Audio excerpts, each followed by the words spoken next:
My parents let my brother steal my dream business.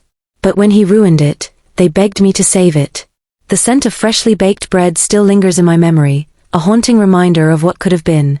I was only 22 when I first envisioned the Loaf and Ladle, a cozy artisan bakery nestled in the heart of our small town. It wasn't just about selling bread, it was about creating a sanctuary where people could gather, share stories, and feel at home. Every detail had been meticulously planned, from the rustic wooden shelves to the warm golden lighting that would bathe the shop in an inviting glow. For years, I poured my soul into this dream, sketching designs on napkins during late-night shifts at the diner, researching recipes until my eyes burned, and saving every penny I earned. But dreams are fragile things, especially when they're shared with family who don't see them as yours alone. My parents always favored my older brother, Ethan. He was their golden child, the one destined for greatness, while I quietly toiled away in his shadow. When I finally mustered the courage to present my business plan to them, hoping for their support or even just a loan to get started, they dismissed me with faint praise and empty promises. "You're too young," my mother said, brushing off my excitement like crumbs from her apron. "Maybe someday." Ethan, however, saw opportunity where others saw naivety. At 28, he'd already burned through 2 failed ventures, a tech startup that never launched and a fitness center that went bankrupt within months. Yet somehow, he managed to convince everyone, including himself, that failure was merely a stepping stone to success. So when he stumbled upon my notes scattered across the kitchen table one evening, notes detailing supplier contacts, projected budgets, and marketing strategies, he didn't hesitate. "Why waste all this hard work?" he asked later that night, holding up my carefully crafted proposal like it belonged to him. "I can make something real out of it." "No," I stammered, panic rising in my chest. "That's mine. I've been working on it for years." He laughed, a dismissive sound that grated against my nerves. "Come on, sis. You're not cut out for this kind of thing. Let me handle it. I'll make us both rich." And so began the unraveling of everything I had built. My protests fell on deaf ears, drowned out by my parents' assurances that Ethan knew best. "He's more experienced," my father said, patting me on the shoulder as if consoling a child whose toy had been taken away. "Trust us. This is for the best." They didn't understand, or perhaps they didn't care, that the Loaf and Ladle wasn't just a business idea to me. It was my identity, my purpose. But their faith in Ethan was unshakable, blind even. And so, without my consent, without any acknowledgement of the years I'd spent dreaming and planning, they handed over my dream to him. Watching Ethan take control felt like watching a stranger tear apart your favorite book page by page. He gutted my vision, stripping away the warmth and intimacy I'd envisioned and replacing it with cold efficiency. Gone were the hand-painted signs and mismatched chairs meant to evoke charm. Instead, there were sleek metal fixtures and sterile white walls. Even the name changed, from the Loaf and Ladle to Breadbox, a trendy but soulless moniker that made my stomach churn every time I saw it lit up in neon above the door. At first, I refused to set foot inside the place. The pain of seeing my dream twisted beyond recognition was too much to bear. But eventually, curiosity got the better of me. One rainy afternoon, I found myself standing outside Breadbox, peering through the window at the bustling interior. Customers lined up for loaves wrapped in plastic, oblivious to the passion and care that should have gone into each bite. Ethan stood behind the counter, barking orders at employees who looked as miserable as I felt. His confidence radiated off him in waves, but it was hollow, a facade masking the chaos beneath. When he spotted me lingering near the entrance, his grin widened. "Hey sis. Come on in. Free sample for you." He held out a slice of sourdough, its crust unnaturally pale and its texture suspiciously uniform. Factory-made, no doubt, nothing like the crusty, fragrant boules I'd practiced making for months. I forced a smile, taking the bread but leaving it untouched on the counter as I turned to leave. "Thanks," I muttered, though gratitude was the last thing I felt. Weeks turned into months, and despite my efforts to move on, news of Breadbox's struggles reached me anyway. Suppliers complained about missed payments. Employees quit en masse, citing poor management and unbearable working conditions. Social media reviews painted a bleak picture: stale pastries, rude staff, long lines with little payoff. Each report felt like vindication, bitter though it was. Deep down, I wanted to grieve for what could have been, but anger kept grief at bay. Then came the day I least expected, a phone call from my mother, her voice trembling with desperation. "We need you," she pleaded. "Ethan, he's ruined everything. The bank is threatening to foreclose. If you don't step in, we'll lose the entire building." For a moment, I considered hanging up. Letting them deal with the consequences of their choices would be poetic justice, wouldn't it? But then I remembered the hours I'd spent perfecting dough recipes, the joy I'd imagined bringing to customers, the legacy I'd hoped to leave behind. Could I really walk away now, knowing that part of my dream still lingered, waiting for someone to breathe life back into it? Reluctantly, I agreed to meet them at the bakery, or rather, what remained of it. The once bustling space now sat eerily quiet, shelves half empty and floors sticky with spilled coffee. Ethan avoided my gaze, his usual swagger replaced by shame. My father paced nervously, wringing his hands, while my mother clung to her purse like a lifeline. They spoke in hushed tones about loans and debts, but their words blurred together as I surveyed the wreckage. Finally, I couldn't stay silent any longer. "How did it come to this?" I demanded, my voice sharper than I intended. "You let him destroy everything I worked for." Ethan flinched but said nothing. My father sighed heavily, running a hand through his thinning hair. We thought he could do it. We believed in him." "And look where that got you," I shot back, bitterness bubbling to the surface. "You never believed in me. Not once." The room fell silent, the weight of my words hanging heavy in the air. For the first time, I saw cracks in their armor, flickers of regret in my mother's eyes, guilt etched into my father's furrowed brow. But sympathy wasn't enough to erase the damage done. Saving Breadbox wouldn't be easy, not with dwindling funds, tarnished reputation, and a team of disgruntled employees, but deep down, I knew I couldn't abandon it entirely. Not yet. As I walked through the empty aisles that evening, trailing my fingers along dusty countertops, I realized something important. This wasn't just about revenge or redemption. It was about reclaiming what had been stolen, not just from me, but from the community that deserved better. The road ahead would be long and fraught with challenges, but for the first time in months, I felt a spark of hope flicker to life. If I could rebuild this place, if I could restore its soul, I might finally prove to myself, and to them, that I was capable of greatness after all. The next morning, I arrived at Breadbox before sunrise, armed with a notebook, a thermos of coffee, and a resolve that burned brighter than the fluorescent lights overhead. The air smelled stale, of forgotten crumbs and despair, but I refused to let it deter me. This was my second chance, however begrudgingly given, and I intended to seize it with everything I had. My first order of business was to assess the damage. Inventory shelves were nearly bare, save for a few sad-looking baguettes and some expired sandwich spreads. The cash register hadn't been balanced in weeks, receipts piled haphazardly on the counter like confetti from a party no one attended. Employees shuffled in late, their uniforms wrinkled and spirits low. It didn't take long to realize that Ethan's management style, if you could call it that, had left everyone disheartened and disconnected. I called a staff meeting right then and there, gathering what remained of the team in the cramped break room. Their faces were wary, eyes darting between me and the door as if expecting another tirade from Ethan. Instead, I introduced myself, not as the owner's sister or some temporary fixer-upper, but as someone who cared deeply about this place and its potential. "I know things have been rough," I began, my voice steady despite the storm of emotions swirling inside me. "But we have an opportunity here, to start fresh, to build something better. Something real." Silence greeted my words at first, broken only by the hum of the ancient refrigerator in the corner. Then slowly one of the bakers, a wiry man named Carlos with flour-dusted hands and tired eyes, spoke up. "You're not gonna yell at us if we mess up?" "No," I said firmly. "We're a team now. Mistakes happen, but we'll learn from them together." Carlos nodded, and a murmur of cautious optimism rippled through the group. For the first time in months, maybe even years, they seemed to believe that change was possible. That they were capable of more than surviving under Ethan's chaotic reign, they could thrive. With the staff on board, I turned my attention to the customers, or rather, the lack thereof. Social media reviews painted a grim picture, complaints about dry bread, burnt croissants, and indifferent service dominated every platform. Rebuilding trust would require more than apologies, it would demand action. So, I rolled up my sleeves and got to work. That weekend, I hosted a soft relaunch event, inviting locals to come taste-test new recipes I'd spent hours perfecting.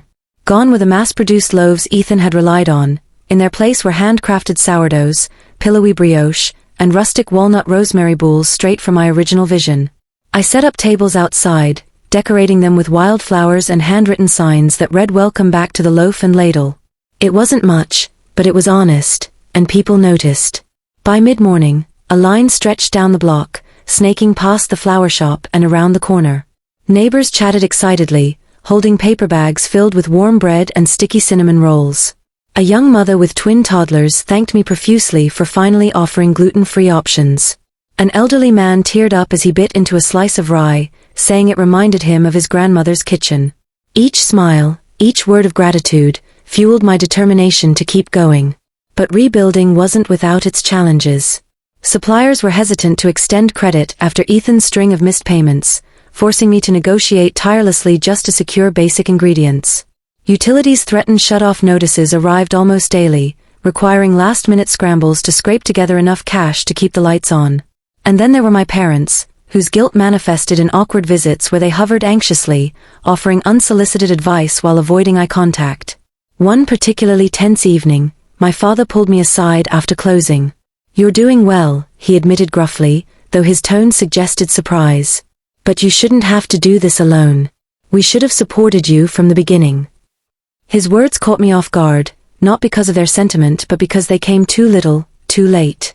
I wanted to lash out, to tell him how his misplaced faith in Ethan had cost me years of heartache. But instead, I simply nodded. "It's not about blame anymore," I said quietly. "It's about moving forward." As the weeks turned into months, momentum began to build. Word spread about the bakery's revival, drawing crowds not just from our small town but from neighboring cities as well. Local food bloggers praised the authenticity of my creations, calling the loaf and ladle a hidden gem worth seeking out. Even long-time skeptics started showing up, curious to see what all the fuss was about. Yet amidst the growing success, shadows lingered. Ethan avoided the bakery entirely, retreating further into himself as whispers of his failures followed him wherever he went. Occasionally, I'd catch glimpses of him sitting alone at the park bench across the street, nursing a cup of coffee and staring wistfully at the bustling storefront. Part of me pitied him, the weight of expectation crushing him beneath its heel, but I couldn't bring myself to forgive him. Not yet. And then there was the matter of ownership. Legally, the building still belonged to my parents, who had co-signed the loan when Ethan took over. They hinted repeatedly that they wanted me to take full control, insisting it was what I deserved. But accepting their offer felt complicated, tangled up in years of resentment and unspoken grievances. Could I truly move forward knowing the foundation of my dream rested on such shaky ground? Despite these lingering doubts, I pressed on, pouring every ounce of energy into making the loaf and ladle a cornerstone of the community once again. I introduced weekly baking classes, teaching kids how to knead dough and shape pretzels. I partnered with local farmers to source fresh ingredients, ensuring sustainability and supporting other small businesses.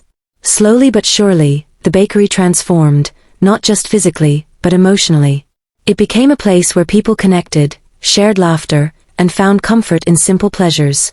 Still, I couldn't shake the feeling that the hardest battles lay ahead. My parents' financial troubles loomed large, threatening to pull us all back into the abyss if I faltered. Ethan's absence gnawed at me, a reminder of unresolved pain that refused to heal. And deep down, I wondered if I'd ever be able to fully reclaim what had been stolen, not just the business, but the years of self-doubt and lost opportunities. One crisp autumn morning, as golden leaves swirled outside the bakery windows, I stood behind the counter watching sunlight stream through the glass. The scent of freshly baked pumpkin spice muffins filled the air, mingling with the sound of cheerful chatter. For the first time in a long while, I allowed myself to feel hope, not fleeting or fragile, but solid and enduring. This journey wasn't over. There would be setbacks, sacrifices, and sleepless nights ahead. But standing here, surrounded by the fruits of my labor, I knew one thing for certain: the loaf and ladle wasn't just a bakery anymore. It was proof that dreams, no matter how battered, could rise again. All they needed was a little patience, perseverance, and maybe a dash of cinnamon. What happened next would test everything I thought I knew about forgiveness, family, and the true meaning of success. But for now, I savored the moment, letting the warmth of achievement wash over me like the first rays of dawn breaking through a long dark night. As winter approached, the bakery thrived in ways I never imagined. The loaf and ladle became more than just a place to buy bread.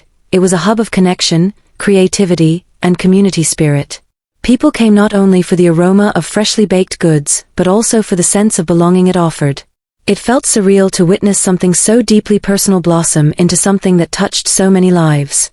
Yet, amidst this newfound success, unresolved tensions simmered beneath the surface. Ethan's absence grew heavier with each passing day. Though he avoided the bakery, his shadow lingered over everything: the mistakes he'd made, the trust he'd broken, and the unspoken weight of our fractured relationship. One evening, as I locked up after a particularly busy day, I found him waiting outside, bundled in a threadbare coat, his breath visible in the cold air.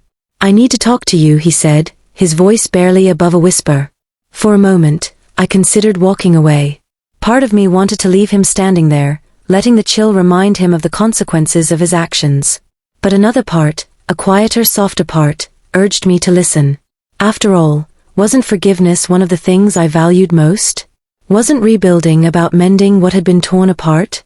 We sat on a bench across the street, the bakery glowing warmly behind us like a beacon. For several minutes, neither of us spoke. Then Ethan broke the silence. "I'm sorry," he said, his words tumbling out in a rush. "I'm sorry for taking your dream, for ruining it, for everything. I thought I could do it better, faster, smarter. But I was wrong. All I did was make a mess." His voice cracked, and for the first time, I saw vulnerability in him, something raw and honest that stripped away the bravado he'd worn for so long. He looked smaller somehow, diminished by his failures and regrets. "I didn't mean to hurt you," he continued. "But I know I did. And I don't expect you to forgive me. I needed to say it." Tears pricked at the corners of my eyes, but I blinked them back. This wasn't the brother I'd resented for months. This was someone who had finally faced himself, and perhaps for the first time, understood the magnitude of his mistakes. "You should have trusted me," I said softly. "You should have believed in me when no one else did." He nodded, shame etched into every line of his face. "I know. And I'll spend the rest of my life regretting that." We sat there for a while longer, the quiet between us heavy yet strangely comforting. Forgiveness isn't something that happens overnight, I realized. It's a process, a slow unraveling of anger and pain until understanding begins to take root. That night, I didn't offer absolution or reconciliation. But I listened, truly listened, and that felt like a start. The turning point came weeks later, during the holiday season. The bakery buzzed with activity as customers lined up for gingerbread cookies, cranberry walnut loaves, and spiced cider. My parents stopped by frequently, their guilt tempered by pride as they watched the transformation unfold. They offered to help wherever they could, stocking shelves, wrapping gifts, even sweeping floors. Their efforts were clumsy but sincere, and gradually I began to see them differently, not as the people who had betrayed me, but as flawed individuals trying to make amends. One snowy afternoon, as I prepared batches of peppermint bark for an upcoming market, my mother joined me in the kitchen. She hesitated before speaking, her hands twisting nervously around her apron strings. "We've decided to sign the bakery over to you," she said. "Legally, officially. It's yours now." I froze, my heart pounding in my chest. "What?" "It's what we should have done from the beginning," she admitted, tears glistening in her eyes. "You earned it, sweetheart. Not because of what Ethan did, or didn't do, but because of who you are. Because of how hard you've worked." Her words hit me like a tidal wave, washing away years of bitterness and doubt. Accepting ownership wasn't just about claiming what was rightfully mine, it was about embracing the future I'd fought so hard to create. With trembling hands, I signed the paperwork days later, feeling a mix of triumph and humility wash over me. By spring, the loaf and ladle had become a cornerstone of the community once again. Business flourished, employees thrived, and customers returned week after week, drawn by the warmth and authenticity that defined the space. Even Ethan started showing up occasionally, volunteering to help with deliveries or prep work. At first, I was wary, unsure if I could trust him again. But slowly, piece by piece, our relationship began to mend, not perfectly, but enough to give me hope. On a bright April morning, as cherry blossoms bloomed outside the bakery windows, I stood behind the counter reflecting on how far we'd come. The journey hadn't been easy. In fact, it had been excruciating at times, but it had taught me invaluable lessons about resilience, forgiveness, and the power of second chances. As I looked around at the bustling shop, filled with laughter and light, I realized something profound. Dreams aren't fragile unless we let them be. They can weather storms, endure betrayals, and rise from ashes stronger than before. What mattered most wasn't the setbacks or the struggles. It was the courage to keep going, to believe in yourself even when others didn't. And so the loaf and ladle stood not just as a testament to my vision, but as a reminder that sometimes, the hardest battles lead to the sweetest victories. In reclaiming my dream, I had discovered something far greater, the strength to rebuild not only a business but a family, and myself. With a contented sigh, I turned back to the counter, ready to greet the next customer with a smile. Because this wasn't just my dream anymore. It was ours.